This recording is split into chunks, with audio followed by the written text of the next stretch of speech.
the best point guards of the 90s. You want to pay attention because one of these players, I think, is likely the most underrated basketball player in history. So let's get into it. Number 5, Mark Price. Mark Price made the All-Star team 3 times in the 90s, and he was without question one of the best point guards. He was a staple on the Cavaliers and would dish out a lot of assists, and he was a great shooter, scoring a lot. In the 1990s, this is what Mark Price averaged: 15.7 points per game, 2.6 total rebounds, 7.1 assists, 1.2 steals, 0.1 blocks, and only 2.6 turnovers. He would shoot nearly 50% from 2, and a whopping 40% from 3, and 91% from the free throw line. Very close to a 50-40-90. This guy was very consistent throughout the entire 90s, and he comes in at number 5. Number 4, the person that I think is likely one of the most underrated players in NBA history. Who is it? It's Isaiah Thomas. He definitely had some of his best years in the 80s, but what he did in the 90s still allowed him to make this list, in my opinion. He made the All-Star team from 1990 through 1993. And in the 1990s, this is what he averaged: 17.3 points per game, 3.2 total rebounds, 8.3 assists, 1.5 steals, 0.2 blocks, and 3.6 turnovers. He would shoot 45% from 2 and only 27% from 3, while hitting 76% of his free throws. So Isaiah Thomas could do everything. He was a scorer and he could dish out the ball. He led the league in assists in the 80s, won 2 championships, and was the best player on those teams. And for some reason, I feel like people don't talk about him as much as they should as being one of the best point guards of all time. So if we were doing entire careers, he'd probably be higher on this list, but since we're just focusing on the 90s, he comes in at number 4.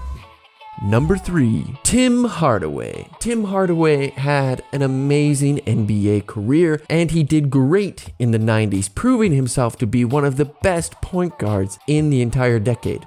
Throughout the 90s, he would play for the Golden State Warriors and later for the Miami Heat. And this is what he averaged during that time: 19.4 points, 3.6 total rebounds, 9 assists, 1.9 steals, 0.2 blocks, 3.1 turnovers, while shooting 48% from inside the arc, 35% from outside the arc, and 79% from the free throw line. 19.4 points per game is a lot during the 90s. You gotta remember, the 1990s were the lowest scoring decade in NBA history by a long shot. So scoring 19 points in the 90s is equivalent to scoring a lot more points in today's game. Tim Hardaway dominated in this decade.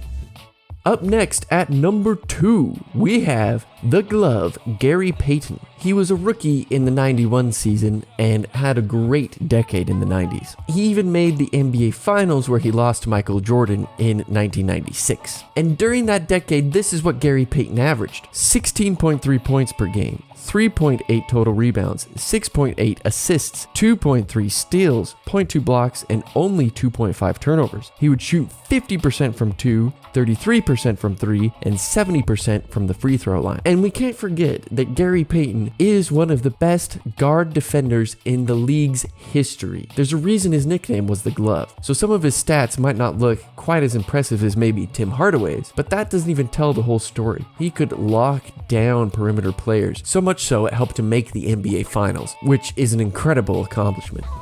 And coming in at number 1, we have John Stockton, an all-star through every single year in the 90s, and one of the best passers in NBA history, holding the all-time assist record. From 1988 through and including the 1996 NBA season, he led the league in assists. In the 1990s, this is what he averaged: 14.9 points per game, 2.9 total rebounds, 11.9 assists, 2.3 steals, 0.2 blocks, and 3.2 turnovers. He would shoot 54% from 2, 38% from 3, and 83% from the free throw line. Not only was John Stockton dishing out tons of assists, but he would also get 2.3 steals per game, which is comparable to what Gary Payton was getting, and I already talked about how good of a defender Gary Payton was. So he might not have been as good on ball, but he definitely was showing in the box score steals, which helps the team tremendously. In the 1990s, he would go to the finals twice, losing to Michael Jordan both times.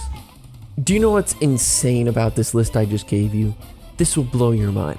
Every single one of these players during the 1990s failed to win a championship, except for Isaiah, who won one in 1989 to 1990. The entire 1990s decade, these players failed to win a championship. They couldn't do it. And you want to know the reason why? It's because of Michael Jordan. Michael Jordan stole rings off of great players' fingers. But to find out more about that, you have to check out the other video.